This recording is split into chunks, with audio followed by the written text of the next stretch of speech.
But, yeah, I think. Let me put this way, turn it off. All right. Sorry about that, everyone. No, it's okay. They need to be the ones. I mean, this is for them. This is for them. It doesn't matter how long it takes. Do you want me to hold an umbrella for you? Nah, I'll be okay. I might be a little bit awkward with all my papers, but I think people will be alright. I can hold something for you if you would like. I'll put this in my pocket and I'll let you know. I'll let you know. The plastic sleeve was good. Not ideal.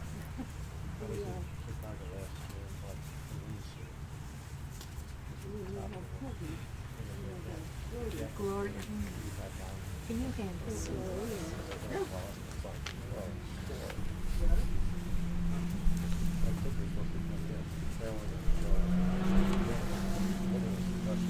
Ready?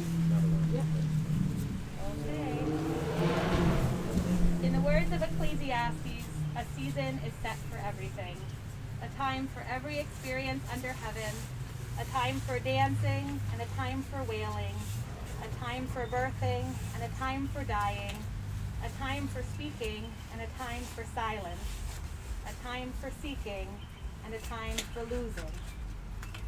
The time of mourning is a complicated time filled with many emotions and memories, both bitter and sweet.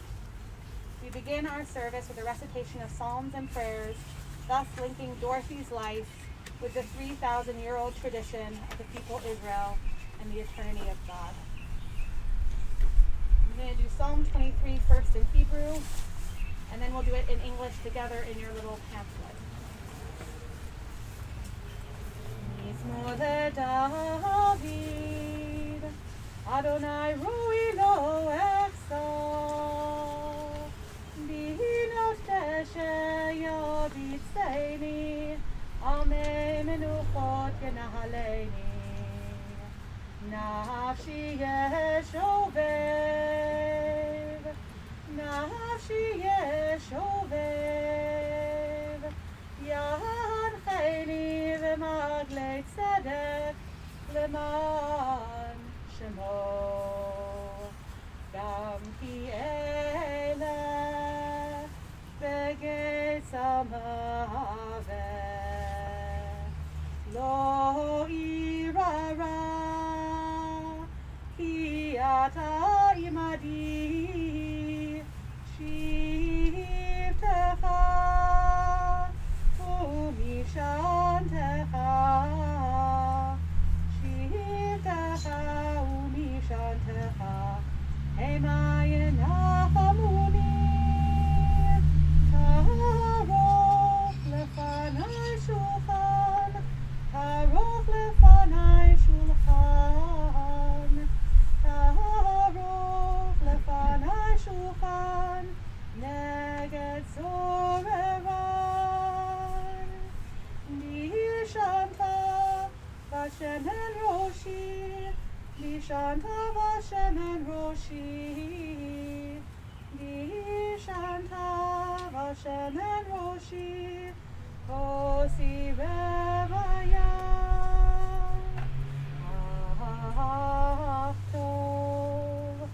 achtov v'chesed, yidefuni, o yemei chayai,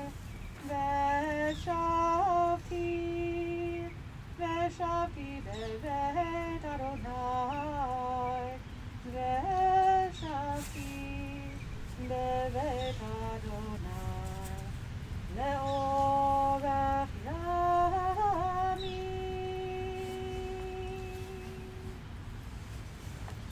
Inside in your program, on the inside in English, please join me. The Lord is my shepherd, I shall not want. He Makes me lie down in green pastures. He leads me beside still waters. He restores my soul. He guides me in straight paths for his name's sake. Yea, though I walk through the valley of the shadow of death, I will fear no evil, for thou art with me. Thy rod and thy staff, they comfort me. Thou prepare a table before me in the presence of mine enemies. Thou hast anointed my head with oil, my cup runs over. Surely goodness and mercy shall follow me all the days of my life, and I shall dwell in the house of the Lord forever.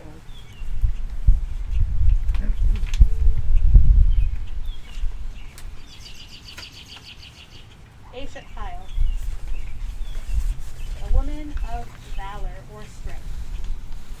Schatz min rachok mi frabatach bale vishala lo yeksa gemalchuto velo ra koye mechaye hadarshat semeu fishtim fata'af bechafetz kapeha הייתה קוניות סוחה ממרחק תביא לחמה ותקום בעוד לילה ותיתן פרק לביתה בחופנותיה זמן מהשדה ותיקחהו מפרי הפנת הכרם חוגר ועוז מותניה ותאמץ זרועותיה כמה איתו סחרה לא יכבה בלילה נרה ידיה שילחה בקישור וכפיה תפקופה לך כפה פרסה לעוני וידיה שילחה לאביון הותירה לביתה משלג כי כל ביתה לבושנים מרדים עשתה לה שש רגמן לבושה נודע בשערים בעלה ושיתו עם זקני ארץ סדין עשתה ותמכור בחגור נתנה לכנעני עוד והדה לבושה ותשחק ליום אחרון כי הפכה בחוכמה ותורה חסד על לשונה סופיה לכות ביתה ולחם אכלו לא תאכל קמו בניה וישרוה בעלה והחללה רבות בנות עשו חיל ואת עלית על כולנה שקר החן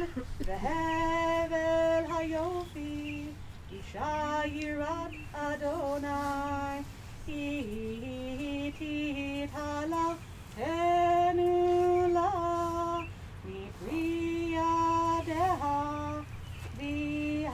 והללוה בשערים מעשיה. From Proverbs 31, I'm going to read it in English. A woman of strength who can find? Beyond pearls is her value. Her husband's heart trusts in her. Gain shall not be lacking for him. She does him only good, no harm, all the days of her life. She seeks out wool and flax and works willingly with her hands. She is like the merchant ships. From afar she brings her food.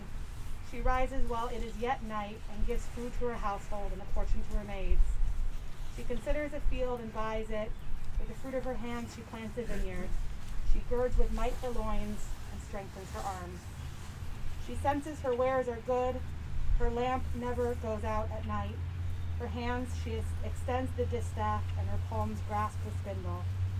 Her palms she opens the poor. Her hands she extends the needy. She has no fear for her household from the snow, for all her household are clothed in finery. Coverings she makes herself, fine linen and purple are her garb. Her husband is known at the gates, where he sits with the elders of the land. A sheet she makes and sells. A sash she supplies the merchant. Strength and dignity are her garb, as she laughs at future days. Her mouth she opens in wisdom. A lesson in kindness is on her tongue. She watches the conduct of her household. The bread of sloth she never eats. Her children rise up to make her happy. Her husband praises her. Many women have excelled, but you surpass them all. Grace is deceitful. Beauty is illusory. A woman who fears God, she shall be praised. Give her credit for the fruit of her labors. May her deeds always praise her at the gates.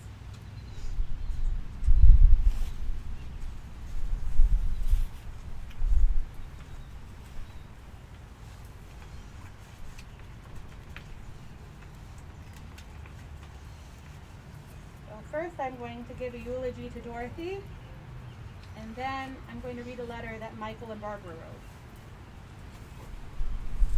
There is an ancient and beautiful legend that tells us how God sent a ministering angel to earth to bring back to him the three things which were the most nearly divine, objects worthy of a place in heaven. When the angel came to earth, he entered a garden. He saw there a rose in bloom, and thinking it to be divinely beautiful, he plucked the rose. He next passed a house where, looking into the window, he saw an infant sleeping in a crib. He was struck by the infant's placid, peaceful smile and thought it worthy of a place in heaven.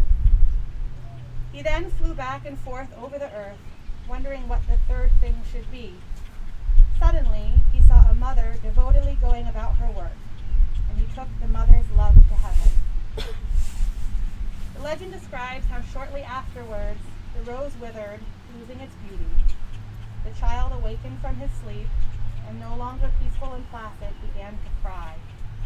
The only thing that remained in heaven, as it was on earth, was the love of the mother. We know from our experience that the most divine gift we are privileged to enjoy is the love of our mothers, their devotion to our welfare, and their faithfulness to their families. Dorothy Schatz was a true Am B'Yisrael, a Jewish mother in the best and most wonderful sense, not only to her children, but also to her extended family. And the love she showed to all who she cared for and who cared for her was certainly a gift. Dorothy Tatelman Schatz was born on October 1st, 1921 in Omaha, Nebraska, to Russian immigrants. She was the third of four children, but the first one born in the United States. Dorothy's father, Meyer, came over to the U.S. in 1910 to establish himself for the family. Dorothy's mother and two sisters, Sid and Etta, followed 10 years later in 1920. Dorothy was born a year later, followed by her younger brother Mel a year after that. Dorothy grew up in a religious Orthodox Jewish home where even if finances were tight, love was always present in abundance. An incredibly intelligent child, Dorothy skipped 3 grades in school and received 10 A's at age 10, which got her featured in a newspaper. Later on, she was in National Honor Society and the lead, Peg, in Peg of My Heart, for her class's senior play. Dorothy loved drama and was a talented and natural actress. She was even accepted at Northwestern University's drama program, but she knew her family would not be able to afford it, so she declined to attend. It was very disappointing for Dorothy, but then, as throughout her life, she did not complain. Dorothy was never a complainer, but moved on to shape her life in a different way. It was an AZA convention in Lincoln, Nebraska, where she met the love of her life and her husband of 62 and a half years, Sheldon Schatz. Sheldon was there playing basketball. Of course, Dorothy, never the sports lover, was not there to play basketball. But a friend of Sheldon's asked him to look across the room and see who appealed to him. And it was Dorothy who he pointed to. Dorothy and Sheldon began dating in early 41. After Pearl Harbor, they discussed whether or not they wanted to postpone getting married, but they decided to move forward in spite of the uncertainty in the world. On New Year's Eve, they were engaged and they were married on June 28, 1942. Right after Sheldon and Dorothy returned from their honeymoon, Sheldon received his induction papers into the service. The next few years would see Sheldon and Dorothy sometimes together on military bases, but often separated by the war, especially when Sheldon was sent over to Guam and Dorothy returned home to Des Moines, where she and Sheldon had chosen to settle. After the war ended, Sheldon and Dorothy welcomed first their son Michael into their family, followed 4 years later by Barbara. Dorothy's true calling was as a mother. She was as caring and supportive as she could be, and she was so proud of her children, and so they wanted to make her proud of them. Dorothy and Sheldon's devotion as parents was something that cannot be taken for granted. Michael recalled being out with friends as an adult and feeling like he was the only one at the table at 8 that could recount an overwhelmingly positive and loving upbringing. For Sheldon and Dorothy, their children were the most important parts of their lives. They taught their children the value of appreciation. Dorothy even thanked the doctor for giving her a girl when she woke up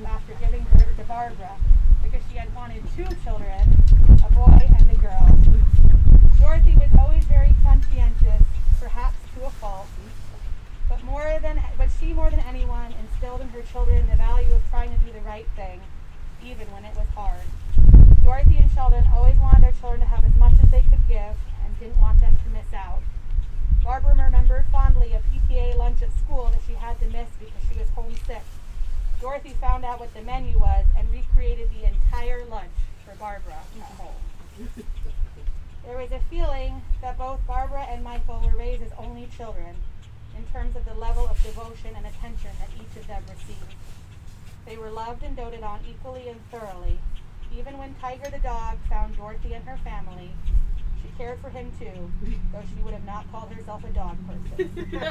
It is fitting that Dorothy's Hebrew name was Dova, which means female bear, since mother bears are known for being affectionate, protective, devoted, sensitive, and attentive with their young.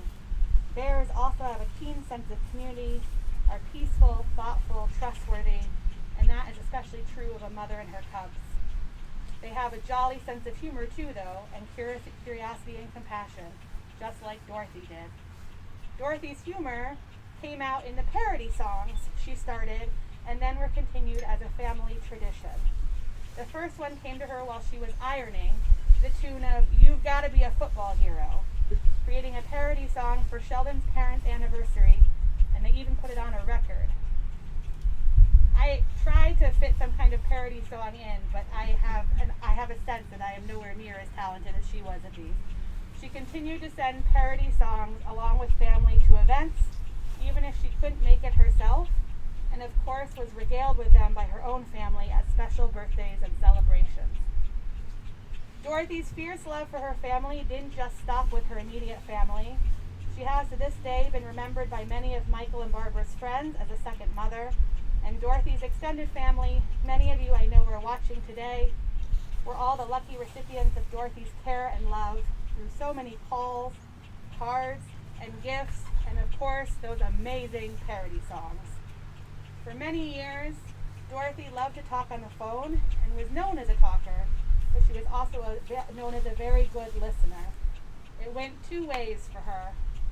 She particularly enjoyed her conversations with Sheldon's sister Millie. They became really close after Sheldon and Dorothy were married.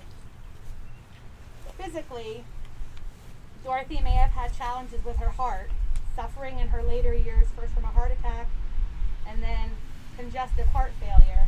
But in the figurative sense, Dorothy's heart was strong, boundless, and her love for her family and friends knew no end. Dorothy was a fabulous cook, so Barbara's PTA lunch at home was likely an incredible lunch. When Dorothy got married, she actually didn't know how to cook because her mother had always cooked, but she learned fast and well. Dorothy, a beautiful, great lady, always had a lovely figure and was more interested in cooking than eating. Though she did love making and cooking, I'm getting to it, don't worry. Though she did love making and cooking Jewish food like chopped liver and matzo ball soup, and was perhaps most remembered for her cinnamon rolls, it was the Schatz side that taught the kids how to eat. So the joke was that in her later years, as she enjoyed her food more, Dorothy really became the Schatz. When Barbara was 10, Dorothy went to work full-time for Sheldon in his insurance office and continued to work for him for many years until Sheldon retired. Dorothy was a working mom and a homemaker, but she always found a way to balance everything and be present for everyone.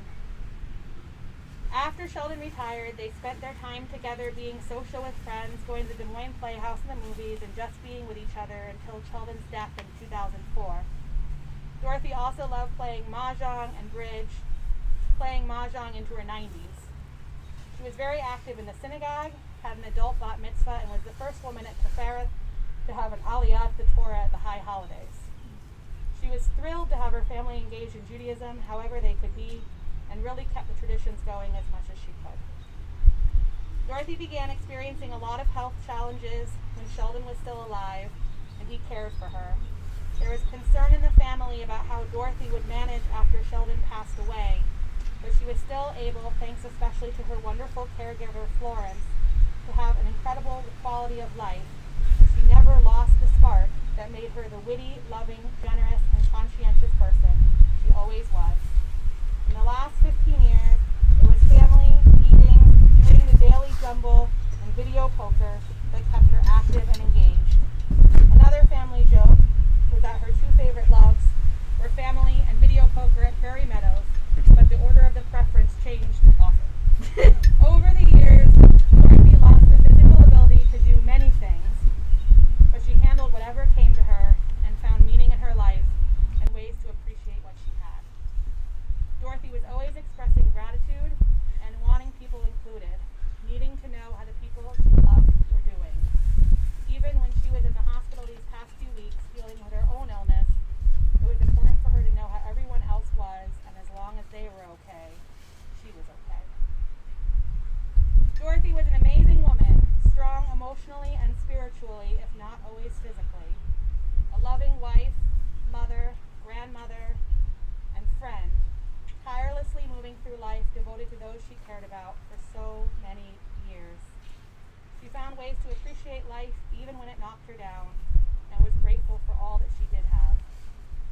I brought the selection from Proverbs, the woman of valor, in the beginning because it sums Dorothy up so well, who she was and what she brought to the world. And as the writer asks, may we now, and whenever we think of her, say, many women have excelled, but you surpassed them all. Give her credit for the fruit of her labors. May her deeds always praise her at the gates. And though physically her mother's love may have left this earth, the love she has left in so many hearts will never, ever, ever go away. Yehi Zichra Baruch. May Dorothy's memory always be full of blessing. May God comfort her son Michael, her daughter Barbara, the grandchildren Carly and David, and great-grandchildren Elliot and Miles, her many nieces and nephews, and extended family, and all who knew her and cared for her, and of course, loved her.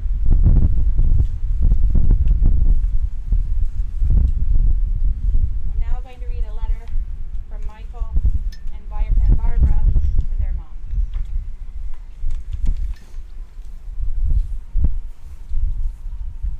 Letter to Mom, May 17th, 2020. Dear Mom, you and Dad always taught us to show our appreciation, so we want to take this opportunity to thank you one last time for everything you have done for us. Most importantly, you have been the best mom anyone could ever be. You always made us feel that you were proud of us no matter what we did. We constantly felt that we were the top priority in your life. You gave us unconditional love and never-ending support. There are so many things that you taught us that we appreciate, but a few things really stand out. You taught us how to be conscientious in every situation. You taught us the value of considering the feelings of others, and that the way to deal with people was with warmth and caring. You taught and modeled always trying to do the right thing under any circumstance. And you taught us the importance of family. You and Dad attended every family occasion you were physically able to. Even after Dad had passed away, you still made it to several family celebrations and invited all of the family to 2 of your own special birthdays. We also certainly appreciated the amazing strength and wonderful attitude you exhibited. Since Dad had done so much for you when he passed away, we worried about you being on your own. But you showed us that you were fully capable of going on. We know how much you miss Dad, but you rarely complained about that or anything else. You took what life gave you and always tried to make the best of it. What an inspiration you were. We can't write this and not mention food. We remember 2 lines from our childhood that always made you and us smile. In early elementary school on the Mother's Day program, each child stood in front of the class and described, quote, what my mother meant to me. I, Michael, proudly got up there and said, my mother feeds me breakfast, lunch, and dinner. And indeed, you did.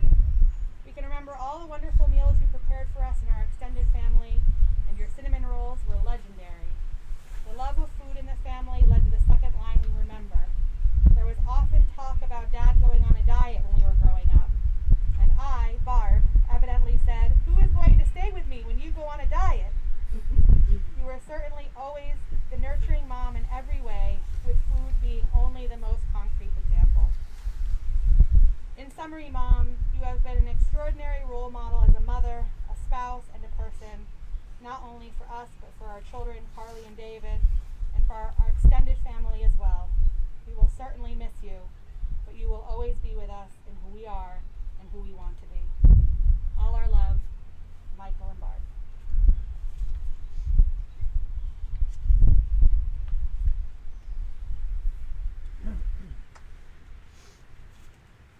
So now, as is Jewish tradition, we're going to bury Dorothy ourselves, and I ask that we cover the top of the casket with earth. After we've lowered her down, I will say a short blessing when we lower her down in Hebrew and English, and then we will pay her the ultimate kindness in Jewish tradition, which is to bury her ourselves, because it's an act of kindness that she can never repay to us.